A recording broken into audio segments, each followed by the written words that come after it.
स्वागत है आपका टारगेट एक्स में। हम लोग पिछले लेक्चर में फिजिक्स के भौतिक विज्ञान के पहला चैप्टर प्रकाश के परावर्तन तथा अपवर्तन था, उसका 50 प्लस में ऑब्जेक्टिव क्वेश्चन कर लिए थे, 50 प्लस ऑब्जेक्टिव क्वेश्चन कर लिए थे, ठीक है, जो कि इम्पोर्टेंट था। मैट्रिक परीक्षा के लिए, बोर्ड परीक्षा के लिए बहुत ही इम्पोर्टेंट था। उसमें से लड़ेगा तो लड़ेगा ही, निश्चित है कि आएगा उसमें से। आज हम लोग चैप्टर 2 पढ़ेंगे, है ना। 2 के ऑब्जेक्टिव क्वेश्चन करेंगे, इसमें भी 50 प्लस ऑब्जेक्टिव क्वेश्चन करेंगे।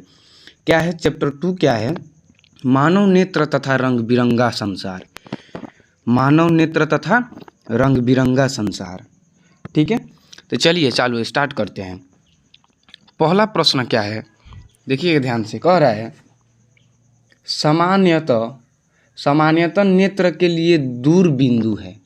जो हमारा नेत्र है उसका दूर बिंदु कितना तक हो सकता है? 25 मीटर तक, या 25 सेंटीमीटर, या 25 मिलीमीटर, या 25 या अनंत तक, कहाँ तक हो सकता है? हाँ, तो हम लोग दूर बिंदु जो है दूर तक हम देख सकते हैं, अनंत तक हम देख सकते हैं। जब दूर की बात आए तब हम अनंत तक किसी भी वस्तु को देख पाते हैं, जैसे सूर्य हो गया, चांद हो गया, है ना। इसका आंसर क्या हो जाएगा? डी नंबर हो जाएगा। अनंत तक हम किसी भी वस्तु को देख सकते हैं, ठीक है। अब देखिए अगला प्रश्न क्या दिया है, 2 नंबर। कह रहा है अभिनेत्र लेंस की फोकस दूरी में परिवर्तन किया जाता है। क्या परिवर्तन किया जाता है? जो अभिनेत्र लेंस की फोकस दूरी में क्या परिवर्तन किया जाता है?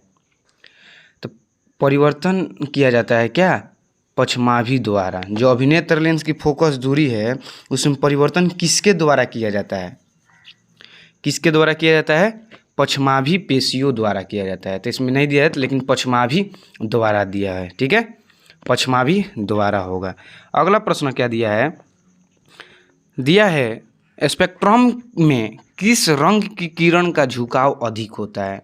जो स्पेक्ट्रम होता है, जब हम प्रकाश को प्रिज्म से क्या करते हैं, जब गुजारते हैं तो 7 रंग में क्या होता है? विभक्त हो जाता है। क्या होता है? स्पेक्ट्रम में किस रंग का किरण का झुकाव अधिक होता है?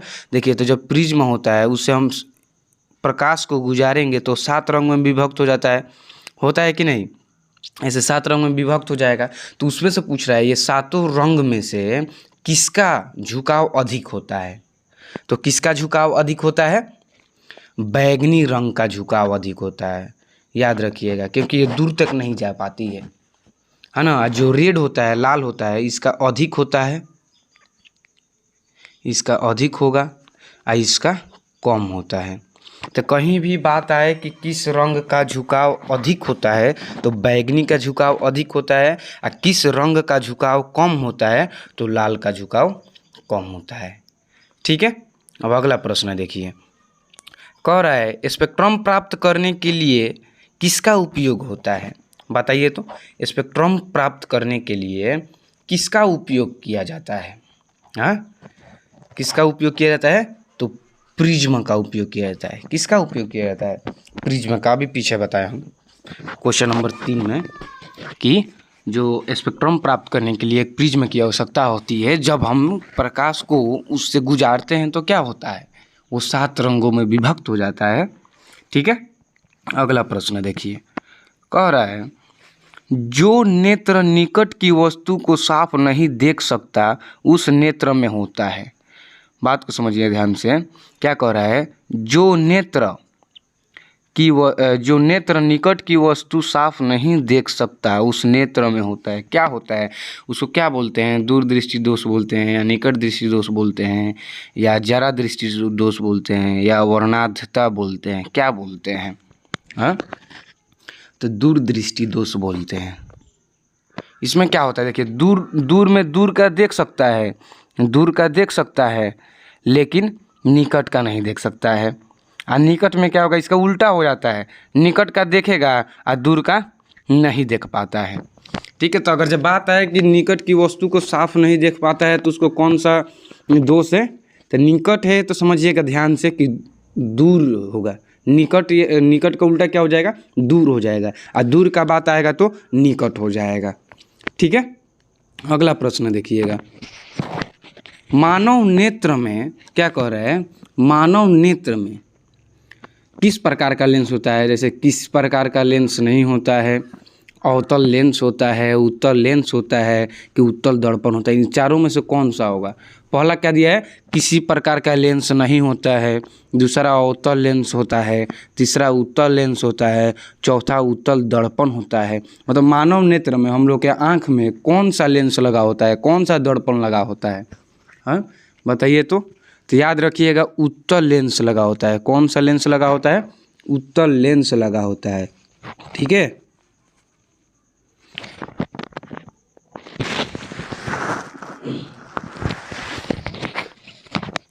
अब अगला प्रश्न देखिए क्या कर रहा है अगला प्रश्न।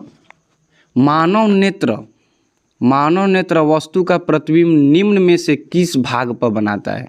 जो मानव नेत्र है, हमारा नेत्र जो है मनुष्य का नेत्र है ना, तो नेत्र वो वस्तु का, हम किसी भी वस्तु को देखते हैं तो उसका प्रतिबिंब कहाँ बनता है, हमारे नेत्र में कहाँ बनता है, कॉर्निया में बनता है कि आइरिस में बनता है कि रेटिना में बनता है कि पुतली में बनता है, कहाँ बनता है।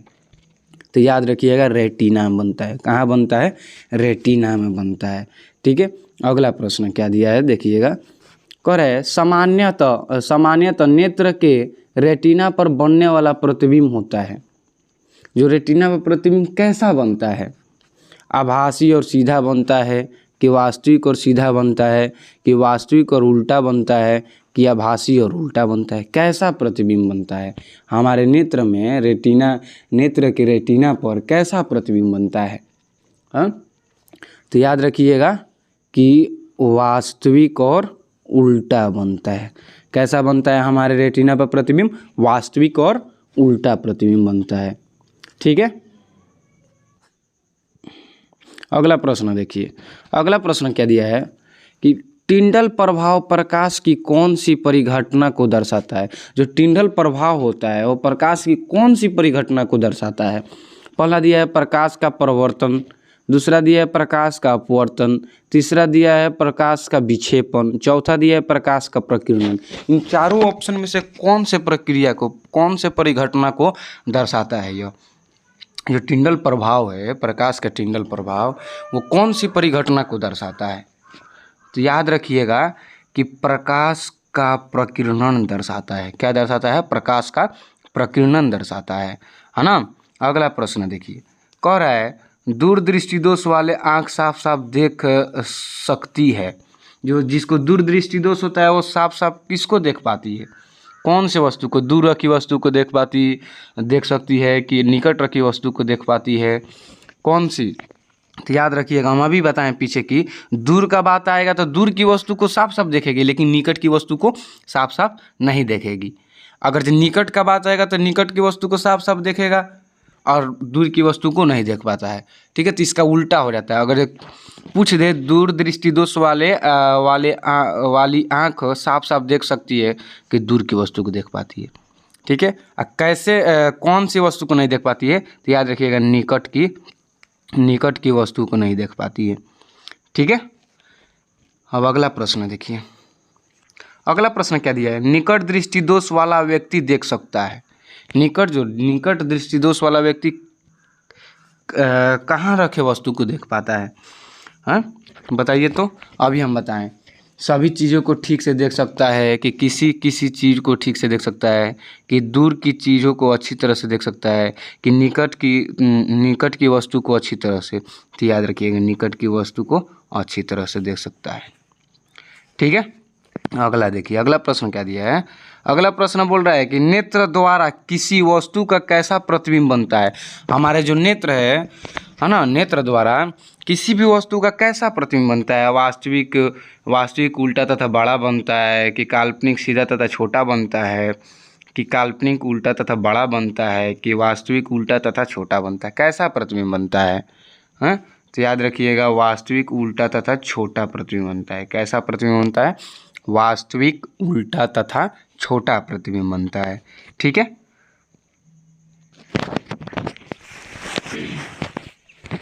अगला प्रश्न देखिए, अगला प्रश्न क्या दिया है, आँख व्यवहार करती है। आँख कैसा व्यवहार करती है? अवतल दर्पण की तरह कि उत्तल लेंस की तरह कि समतल दर्पण की तरह कि अवतल लेंस की तरह, कैसा व्यवहार करती है बताइए तो याद रखिएगा, उत्तल लेंस की तरह व्यवहार करती है। कैसा व्यवहार करती है? उत्तल लेंस की तरह व्यवहार करती है ना। अगला प्रश्न देखिए, अगला प्रश्न क्या है, सामान्य आँख के लिए स्पष्ट दर्शन की न्यूनतम दूरी होती है। मतलब नज़दीक का दूरी, मतलब कितना हमारे आँख के कितना नज़दीक, ये जो आँख हो गया इसके कितना नज़दीक हम किसी भी वस्तु को लेकर आए कि ये स्पष्ट रूप से देख पाए। तो 25 सेंटीमीटर, याद रखिएगा कि कितना सेंटीमीटर? 25 सेंटीमीटर, है ना। कोई अगर ये पूछे कि आँख की न्यूनतम दूरी कितनी होती है, सीमा कितनी होती है, तो 25 सेंटीमीटर होती है। और दूर बोल दे तो दूर हमारे आँख जो है कितना दूर तक देख सकता है? तो याद रखिएगा अनंत तक है ना। जी, जहाँ तक दिखाई दे अनंत तक देख सकता है हमारे आँख। अगर ये दूर का बात आए तो अनंत तक, ठीक है, दूर का बात आए तो अनंत तक हो जाएगा, और नज़दीक का बात आए तो 25 सेंटीमीटर हो जाएगा, ठीक है। अगला प्रश्न देखिए, अगला प्रश्न दिया है, किस दृष्टि दोष के निवारण के लिए अवतल लेंस का प्रयोग किया जाता है? मान लीजिए, किस दृष्टि दोष के निवारण के लिए अवतल लेंस का प्रयोग किया जाता है? दीर्घ दृष्टि दोष या निकट दृष्टि दोष या अभिमुखता या जरा दृष्टि दोष, मतलब इस चारों में से कौन से दृष्टि दोष के लिए उत्तल लेंस का हम लोग प्रयोग करते हैं? तो कौन से प्रयोग करते हैं? तो याद रखिएगा, अगर जे देखिए निकट, तो इसका आंसर निकट होगा। देखिए अगर जे निकट बोले, है ना, निकट बोले तो निकट के लिए निकट में कितना गो अक्षर है? 3 गो अक्षर है, ठीक है। तो 3 गो अक्षर है, इसके निवारण के लिए 4 गो अक्षर वाले लेंस का प्रयोग करेंगे। तो निकट में 3 गो है, अवतल में कितना हो जाएगा? 4 हो जाएगा, ठीक है। तो निकट के लिए अवतल करेंगे, ठीक है, निकट के लिए अवतल। अब देखिए दूर के लिए, दूर में 2 गो है, 2 गो है कि नहीं? अब दूर में 2 गो है तो इससे एक अधिक वाला लेंस का प्रयोग करेंगे अक्षर वाले, तो उत्तल हो जाएगा। कौन सा हो जाएगा? दूर के लिए उत्तल हो जाएगा और निकट के लिए अवतल हो जाएगा। तो ध्यान रखिएगा, अगर ये 3 अक्षर आए तो 4 अक्षर वाले लेंस का प्रयोग करेंगे, अगर ये 2 अक्षर आए तो 3 अक्षर वाले लेंस का प्रयोग करेंगे। आया बात समझ में? चलिए अगला क्वेश्चन देखिए, क्या दिया है अगला क्वेश्चन, तरंग दैर्घ्य को सामान्यतः व्यक्त किया जाता है।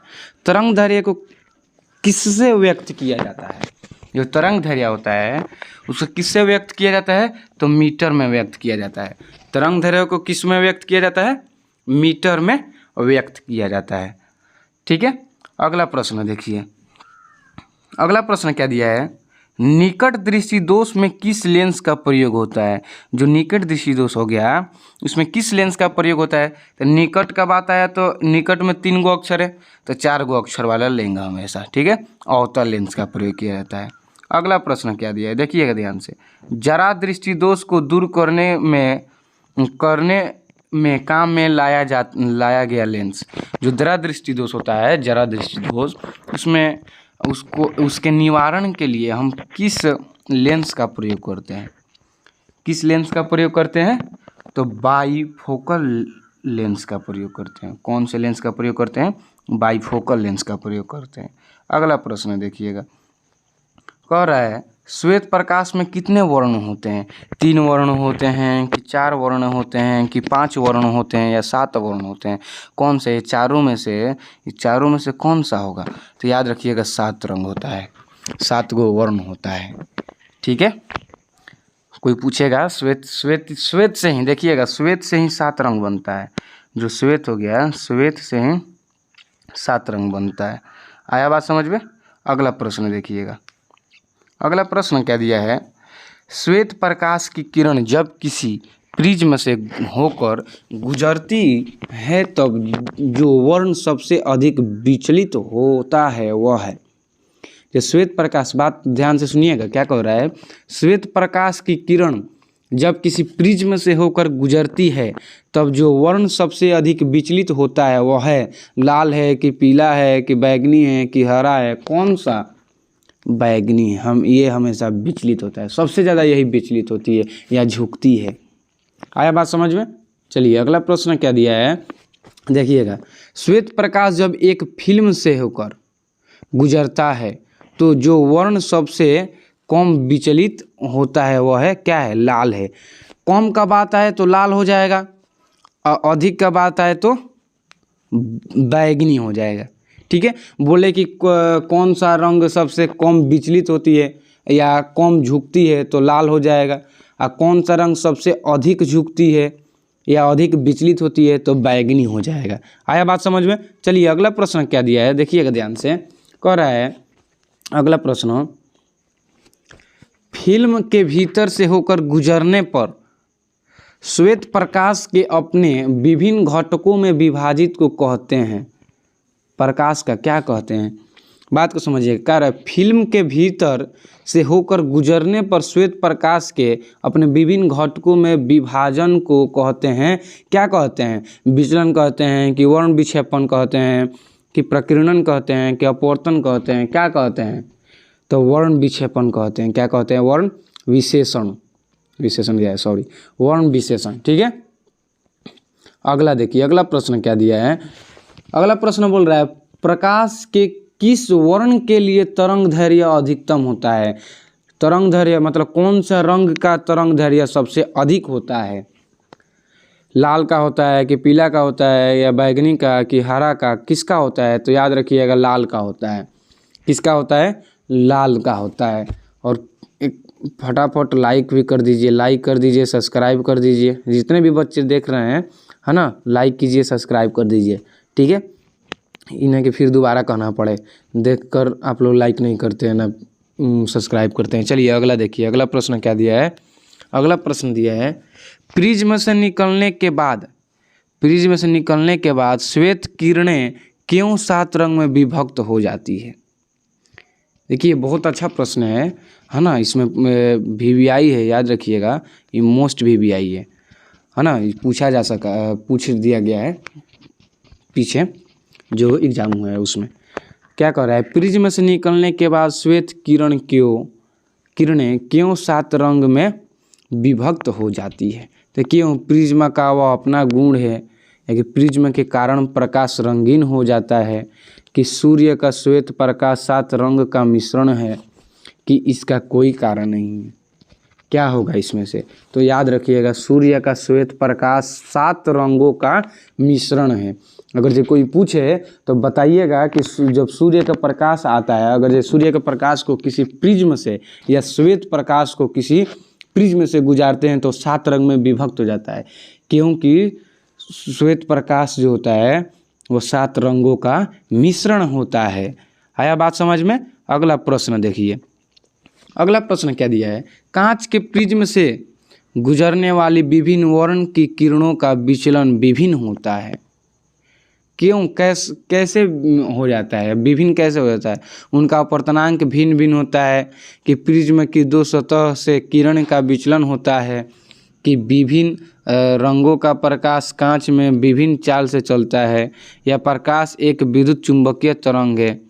क्या क्या होगा इसमें से? बताइए तो, हाँ बताइए।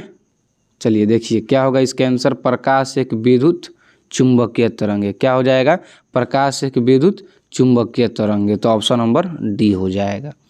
ठीक है, अगला प्रश्न देखिए, अगला प्रश्न क्या दिया है कि प्रिज्म से गुजरने पर सूर्य के प्रकाश की किरणें विभिन्न वर्णों में बट जाती है। क्यों बट जाती है जी? कि प्रिज्म की 2 सतह पर किरण का अपवर्तन होता है, कि प्रिज्म की 2 सतहों पर किरणों का विचलन होता है, कि प्रकाश किरणें विद्युत चुंबकीय तरंगे होती है, कि विभिन्न रंगों का किरणों पर विचलन भिन्न भिन्न होता है। इसमें से कौन होगा? तो डी नंबर होगा। याद रखिएगा विभिन्न रंगों की किरणें का विचलन भिन्न होता है। ठीक है, इसमें से कौन होगा? ऑप्शन नंबर डी हो जाएगा। अगला प्रश्न देखिए, अगला प्रश्न क्या दिया है, एक उत्तल लेंस की फोकस दूरी 20 सेंटीमीटर है तो इसकी क्षमता क्या होगी? इसकी क्षमता क्या होगी? 2 डायोप्टर होगी कि 2 डायोप्टर, या कि माइनस का 5 डायोप्टर, या इसका कोई कारण नहीं है? तो याद रखिएगा इसमें का डी होगा, इसका कोई कारण नहीं है ना। इसको सॉल्व करने पर इधर इस ऑप्शन में से नहीं आएगा, है ना। अगला प्रश्न देखिए, अगला प्रश्न क्या दिया है, पुतली के साइज को नियंत्रित करता है। पुतली के साइज को कौन नियंत्रित करता है? पक्षमाभी करता है कि परितारिका करता है कि नेत्र लेंस करता है कि रेटिना करता है? रेटिना को ही दृष्टिपटल बोला जाता है। कौन करता है बताइए, कौन करता है? तो याद रखिएगा परितारिका करता है। कौन करता है? परितारिका। अगला प्रश्न देखिए, अगला प्रश्न क्या दिया है, किस दृष्टि दोष को अवतल और उत्तल दोनों लेंसों से बने द्विफोक्सी लेंस द्वारा संशोधित किया जाता है? किस दृष्टि दोष को? निकट दृष्टि दोष या दीर्घ दृष्टि दोष या जरा दृष्टि दोष या मोतियाबिंब, किस दृष्टि दोष को करते हैं? हाँ, तो याद रखिएगा जरा दृष्टि दोष को हम द्विफोक्सी लेंस द्वारा संशोधित करते हैं। ठीक है, अगला प्रश्न दिया है, देखिएगा, नेत्र में प्रवेश करने वाली प्रकाश किरणों का अधिकांश अपवर्तन होता है नेत्रोद अंतर पृष्ठ पर कि अभिनेत्र के अंतर पृष्ठ पर कि कॉर्निया के बाहरी पृष्ठ पर कि इनमें से कोई नहीं? क्या होगा इसमें से? तो याद रखिएगा कॉर्निया के बाहरी पृष्ठ पर जो प्रकाश की किरणें आती है, मतलब अधिकांश प्रकाश की किरणें को अपवर्तन कर दिया जाता है किस पर? कॉर्निया के बाहरी पृष्ठ पर। ठीक है, अब अगला प्रश्न देखिए, 31 नंबर क्या दिया है, जब सूर्य का प्रकाश वायुमंडल से गुजरता है तो वायु सूक्ष्म कण के किस रंग के प्रकाश को अधिक प्रबलता से प्रकीर्णन करते हैं? देखिएगा, ध्यान से सुनिएगा, क्या कह रहा है, जब सूर्य का प्रकाश वायुमंडल से गुजरता है तो वायु सूक्ष्म कण के किस रंग के प्रकाश को अधिक प्रबलता से प्रकीर्णन करते हैं? किस रंग को सबसे ज़्यादा प्रकीर्णन करते हैं? तो याद रखिएगा नीला रंग को सबसे ज़्यादा प्रकीर्णन करते हैं, जिसके कारण हमारा आकाश नीला दिखाई पड़ता है। ठीक है, अगला प्रश्न देखिएगा, कह रहा है अगला प्रश्न, मानव नेत्र कार्य करता है। मानव नेत्र कार्य कैसे करता है? दूरबीन की भांति कि कैमरा की भांति कि सूक्ष्मदर्शी की भांति या इनमें से सभी? कैसा कार्य करता है? तो सूक्ष्मदर्शी की भांति। कैसा कार्य करता है बाबू? तो सूक्ष्मदर्शी की भांति। नहीं, सॉरी, कैमरा की भांति होगा। ठीक है, किसके भांति होगा? सूक्ष्मदर्शी नहीं, कैमरा की भांति होगा। चलिए अगला देखिए, क्या दिया है अगला प्रश्न, प्रकाश एक पतली झिल्ली से होकर नेत्र में प्रवेश करता है, इस झिल्ली को कहते हैं कॉर्निया कहते हैं कि स्वच्छ मंडल कहते हैं या ए बी दोनों कहते हैं कि गोलक कहते हैं? तो इसमें होगा ए और बी दोनों कहते हैं, कॉर्निया बोलिए या स्वच्छ मंडल बोलिए। ठीक है, एक ही बात हुआ वो। अगला देखिए, अगला प्रश्न क्या दिया है, किसी अंतरिक्ष यात्री को आकाश कैसा प्रतीत होता है ना। कोई अगर अंतरिक्ष में गया होगा यात्री जो है ना, कोई व्यक्ति अगर जो अंतरिक्ष में चला गया, ठीक है, तो उसको आकाश कैसा दिखाई पड़ेगा? नीला दिखाई पड़ेगा कि काला दिखाई पड़ेगा कि लाल दिखाई पड़ेगा कि इनमें से कोई नहीं? तो काला दिखाई पड़ता है। कैसा दिखाई पड़ता है? काला दिखाई पड़ता है। ठीक है, अगला प्रश्न देखिए, कह रहा है प्रकाश का चाल न्यूनतम होता है, निर्वात में होता है कि जल में होता है कि वायु में कि कांच में? जो प्रकाश हो गया उसका चाल किस में न्यूनतम होता है? तो याद रखिएगा कांच में होता है। सबसे ज़्यादा निर्वात में, उसके बाद से 2 नंबर वायु में, 3 नंबर जल में, अब 4 नंबर आ जाएगा कांच में। ठीक है, अगला प्रश्न देखिए, कह रहा है कॉर्निया के पीछे एक संरचना होती है, उसे कहते हैं, क्या कहते हैं? कॉर्निया के पीछे एक संरचना होती है, उसे क्या कहते हैं? हाँ, उसे परितारिका कहते हैं। क्या कहते हैं? परितारिका कहते हैं। ठीक है, अब अगला प्रश्न देखिए, क्या कह रहा है 37 नंबर, परितारिका नियंत्रण करती है। परितारिका किसको नियंत्रण करती है? क्या नियंत्रण करती है? नेत्र के साइज को कि कॉर्निया के साइज को कि रेटिना के साइज को या पुतली के साइज को? किसको नियंत्रित करती है? तो याद रखिएगा पुतली के साइज को वो नियंत्रित करती है। कौन नियंत्रित करती है? परितारिका नियंत्रित करती है। ठीक है, अगला प्रश्न क्या दिया है 38 नंबर, नेत्र में प्रवेश करने वाली प्रकाश की मात्रा को नियंत्रित करता है। जो नेत्र में, देखिए नेत्र में जो प्रकाश की मात्रा हो गया, जब प्रवेश करती है नेत्र में हमारे प्रकाश, तो उसको कौन नियंत्रित करता है? उसकी मात्रा को कौन नियंत्रित करता है? पुतली करता है कि कॉर्निया करता है कि रेटिना करता है या परितारिका करता है? कौन नियंत्रित करता है? तो पुतली नियंत्रित करती है। कौन नियंत्रित करती है? पुतली। याद रखिएगा, अगर जो अधिक मात्रा में प्रकाश आता है तो सिकुड़ जाती है, अगर जो कम मात्रा में आएगा तो फैल जाती है ना। अगला प्रश्न 39 नंबर देखिएगा, कह रहा है बृहत संख्या में प्रकाश सुग्राही कोशिकाएं कहाँ होती है? क्या कह रहा है? बृहत संख्या में प्रकाश सुग्राही कोशिकाएं कहाँ होती है? रेटिना में होती है कि कॉर्निया में होती है कि परितारिका में होती है या पुतली में होती है? किस में होती है? तो रेटिना में होती है। किस में होती है? रेटिना में होती है। अगला प्रश्न देखिएगा, कह रहा है विद्युत सिग्नल कौन उत्पन्न करता है? परितारिका करता है कि पुतली प्रकाश सुग्राही होता है कि पुतली होता है कि इनमें से सभी होंगे? कौन विद्युत सिग्नल कौन उत्पन्न करता है? परितारिका करता है कि प्रकाश सुग्राही कि पुतली, इनमें से सभी? कौन सा होगा? तो याद रखिएगा प्रकाश सुग्राही होगा। कौन सा होगा? ये प्रकाश सुग्राही होगा, है ना। यही विद्युत सिग्नल को उत्पन्न करता है। अगला क्वेश्चन देखिएगा 41 नंबर, क्या दिया है? सिग्नलों की व्याख्या कहाँ होती है? मस्तिष्क में होती है कि पुतली में होती है कि रेटिना में कि कॉर्निया में? किस में होती है? जो सिग्नल होता है उसकी व्याख्या कहाँ की जाती है? हाँ, तो याद रखिएगा मस्तिष्क में की जाती है। कहाँ की जाती है? मस्तिष्क में की जाती है, दिमाग में की जाती है।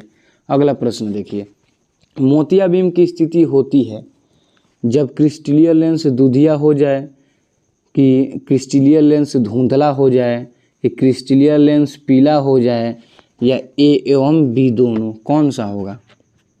ए एवं बी दोनों होगा। याद रखिए, जब क्रिस्टलीय लेंस दूधिया हो जाए या जब क्रिस्टलीय लेंस धुंधला हो जाए तो मोतियाबिंब की शिकायत आने लगती है। ठीक है, अगला प्रश्न देखिएगा। अगला प्रश्न क्या दिया है? वायुमंडल में प्रकाश का कौन सा रंग यानी वर्ण अधिक प्रकीर्णन करता है? तो पीछे बता चुके हैं, नीला होगा। ठीक है, कौन सा रंग ज़्यादा प्रकीर्णन करता है? नीला। इसीलिए हम लोग का प्रकाश नीला दिखाई पड़ता है। अगला प्रश्न देखिए, कह रहा है इंद्रधनुष में कितने रंग होते हैं? इंद्रधनुष में कितने रंग होते हैं? 3 कि 7 कि 6 कि 5? याद रखिएगा 7 होते हैं, है ना। आप लोग वर्षा होने के बाद से इंद्रधनुष जो निकलता है देखे होंगे, उसमें कितना रंग होता है? 7 रंग होता है। ठीक है, अगला प्रश्न क्या दिया है देखिएगा ध्यान से, सर्वप्रथम सूर्य को स्पेक्ट्रम प्राप्त करने के लिए कांच के प्रिज्म का उपयोग किसने किया था? न्यूटन ने किया था कि आइंस्टीन ने किया था कि पाइथागोरस ने किया था कि गैलीलियो ने किया था? किसने किया था, है ना। सबसे पहले सूर्य के प्रकाश से स्पेक्ट्रम प्राप्त करने के लिए प्रिज्म का उपयोग किसने किया था? हाँ, तो न्यूटन ने किया था। किसने किया था? न्यूटन ने किया था। ठीक है, अगला प्रश्न देखिएगा, इंद्रधनुष किस दिशा में बनता है? सूर्य के दिशा में कि सूर्य के विपरीत दिशा में? ये ए एवं बी दोनों, इनमें से सभी, है ना। इंद्रधनुष जो होता है वो कौन से दिशा में बनता है? तो सूर्य के विपरीत दिशा में बनता है। याद रखिएगा, कौन से दिशा में बनता है? सूर्य के विपरीत दिशा में बनता है। आया समझ में? ठीक है बाबू, लाइक कर लीजिएगा, लाइक सब्सक्राइब कर लीजिएगा, है ना। अपने दोस्तों के पास फटाफट शेयर कर दीजिएगा, है ना। देख रहे हैं तो अपने दोस्तों के पास शेयर कर दीजिए ताकि वो भी देख सकें, है ना। ये मैट्रिक परीक्षा का सबसे इम्पोर्टेंट क्वेश्चन करा रहे हैं, जो कि 100% गारंटी दे रहे हैं, है ना। 100% गारंटी दे रहे हैं कि पूछेगा तो पूछेगा। इनमें से अगर जब आप याद कर लेते हैं तो 100% लड़ेगा क्वेश्चन। ठीक है, अगला प्रश्न देखिएगा, क्या कह रहा है? निर्वात में प्रकाश की चाल होती है। निर्वात में प्रकाश की चाल कितनी होती है? यहाँ पर मिसप्रिंटिंग हो गया है, 3 × 10⁸ होगा, है ना। इधर 1 दे दिया है, तो याद रखिएगा, इधर ये छोड़िए, गलती दे दिया है। याद रखिएगा निर्वात में प्रकाश की चाल 3 लाख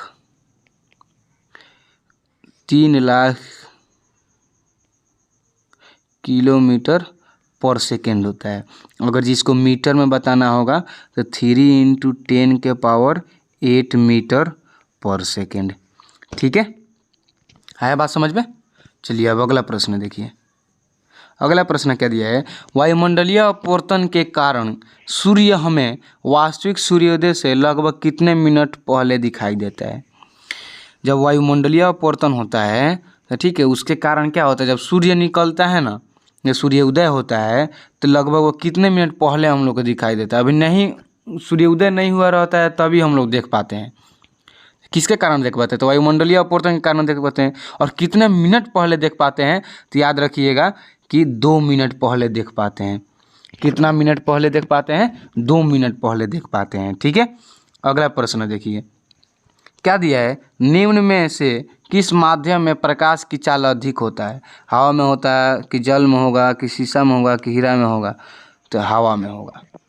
कहाँ होगा, हवा में होगा। ठीक है, अब अगला प्रश्न क्या दिया है, देखिएगा ध्यान से। अगला प्रश्न दिया है, सूक्ष्म कणों का एक विषमांगी मिश्रण है।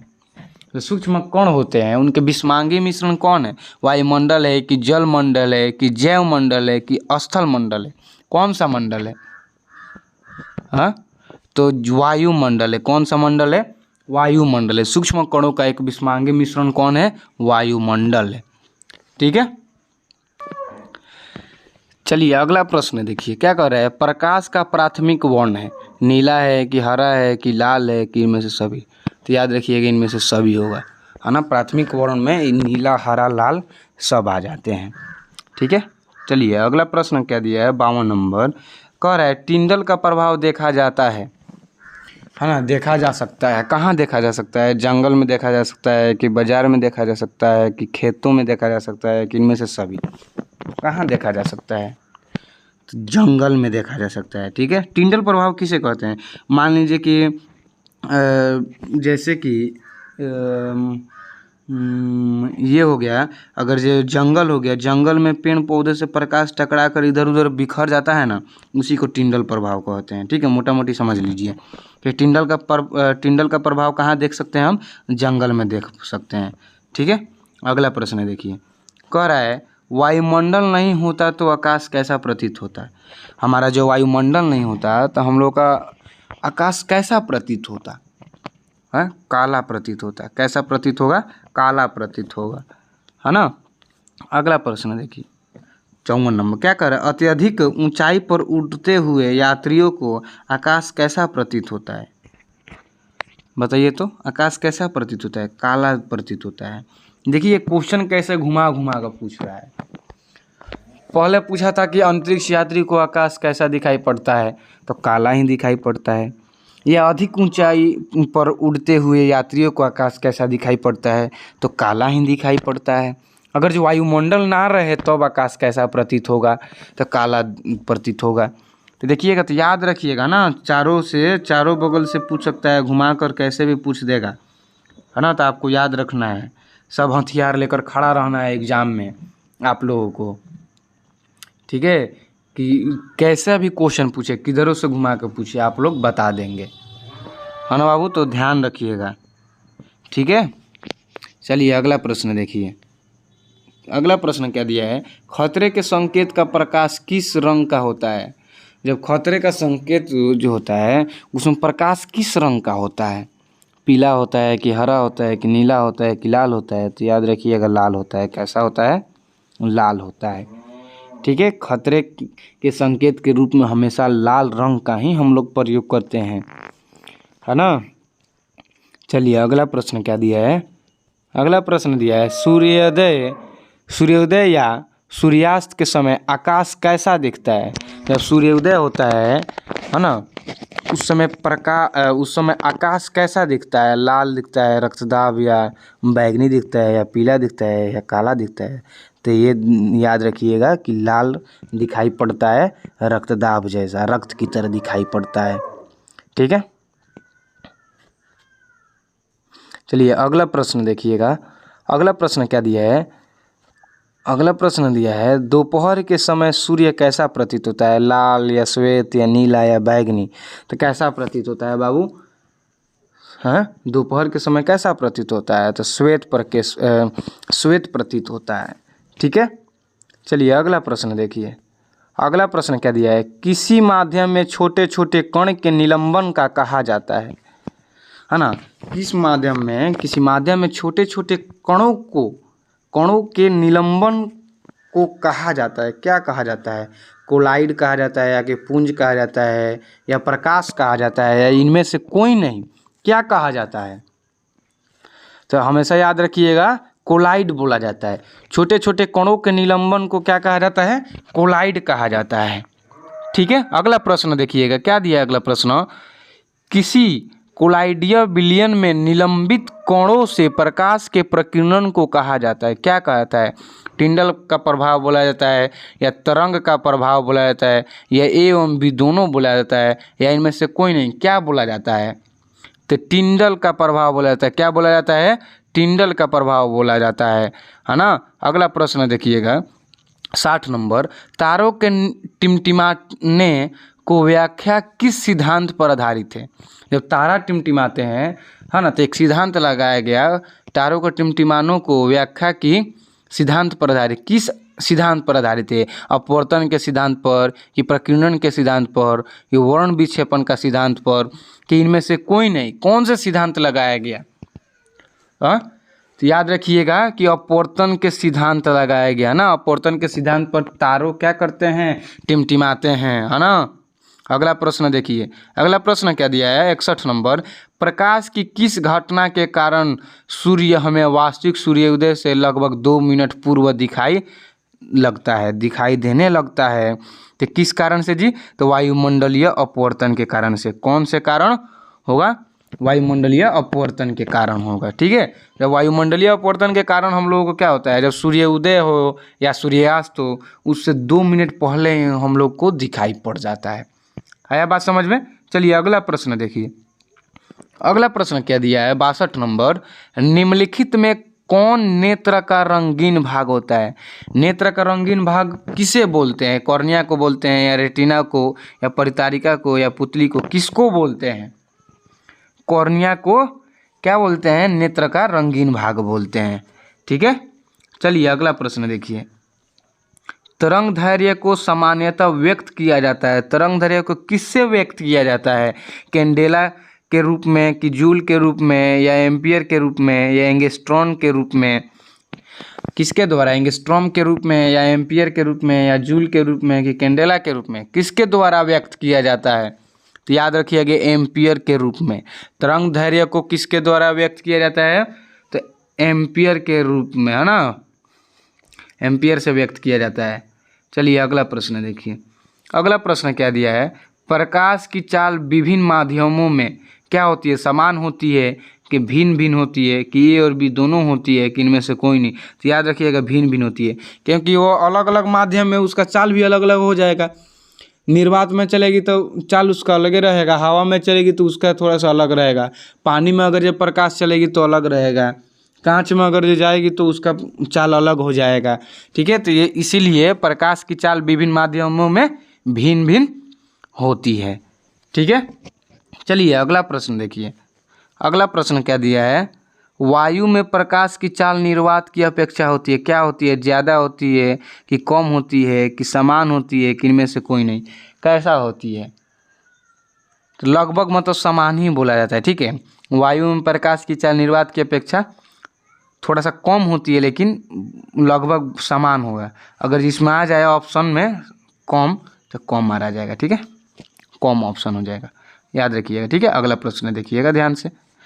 तारे के टिमटिमाने का कारण है। तारे के टिमटिमाने का क्या कारण है? वायुमंडलीय अपवर्तन है। क्या है? अपवर्तन में होगा, वायुमंडलीय अपवर्तन है। क्या होगा? वायुमंडलीय अपवर्तन। चलिए अगला प्रश्न देखिए, जो कि इस लेक्चर का, इस वीडियो का सबसे लास्ट वाला प्रश्न है ना। क्या दिया है? मानव नेत्र के लिए दृष्टि का अस्थायित्व होता है। क्या होता है? जब मान लीजिए कि हम किसी भी वस्तु को देख लिए, है ना, तो उसका प्रतिबिंब हमारे आँख में कितना देर तक बन सकता है? ऐसे पूछ दे। या मानव नेत्र के लिए दृष्टि का अस्थायित्व होता है। क्या होता है? कितने देर तक होता है। ठीक है, तो ऐसे ज़्यादातर ऐसे पूछा जाता है कि मानव नेत्र में किसी भी वस्तु का प्रतिबिंब कितने समय तक रहता है। तो कितने समय तक रहता है, तो 1/10 सेकेंड, याद रखिएगा 1/10 सेकेंड, 1/10 सेकेंड होगा। ठीक है, तो ये जो था इस लेक्चर का, इस वीडियो का सबसे लास्ट प्रश्न था 67 नंबर। ठीक है ना। तो आप लोगों का ये प्रश्न समाप्त हुआ, जो कि हम ये सब VVI प्रश्न है ना। जितना भी आपके लिए हम प्रश्न लेकर आ रहे हैं ये सब VVI प्रश्न है, वेरी वेरी इंपॉर्टेंट है एग्ज़ाम के लिए, है ना, बोर्ड एग्ज़ाम के लिए 100% गारंटी है कि लड़ेगा, है ना। तो आप लोग जाते समय क्या कीजिए, लाइक कर दीजिए, लाइक सब्सक्राइब सब कर दीजिए और शेयर भी कर दीजिए अपने दोस्तों के पास, या जो जो पढ़ते हैं 10th में उनके पास क्या कीजिए, शेयर कीजिए कि टारगेट 1 से सभी बच्चे जुड़ जाएं, ताकि सबका अच्छा नंबर आए, है ना। मैट्रिक में सबका अच्छा नंबर आए, ऑब्जेक्टिव तो एक भी ना छूटे, है ना। 100% ये है कि आप लोगों को ऑब्जेक्टिव में एक भी नहीं छूटेगा, है ना। और जो ऑब्जेक्टिव है, ऑब्जेक्टिव उसमें एक भी आप लोगों को क्वेश्चन नहीं छूटेगा आप लोगों का। ठीक है, ऑब्जेक्टिव नहीं छूटेगा आप लोगों को। ठीक है बच्चों, तो शेयर लाइक ज़रूर कीजिएगा, सब्सक्राइब भी कर दीजिएगा, है ना। तो चलिए अगले लेक्चर में मिलते हैं, धन्यवाद।